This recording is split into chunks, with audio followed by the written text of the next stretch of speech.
Tawakal kepada Allah. Rasulullah sallallahu alaihi wasallam bersabda, jika kita benar-benar bertawakal kepada Allah, Dia akan mencukupkan rezeki kita seperti burung yang keluar lapar dan pulang kenyang.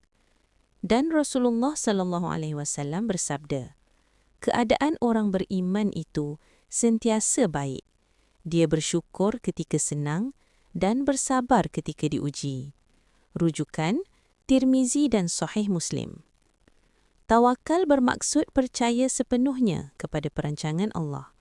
Walaupun kita tidak faham apa yang berlaku, yakinlah bahawa Allah tahu apa yang terbaik untuk kita.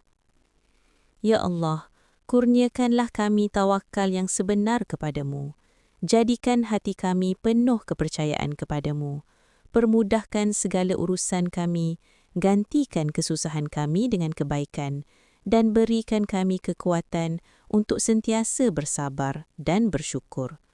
Amin, Ya Rabbal Alamin.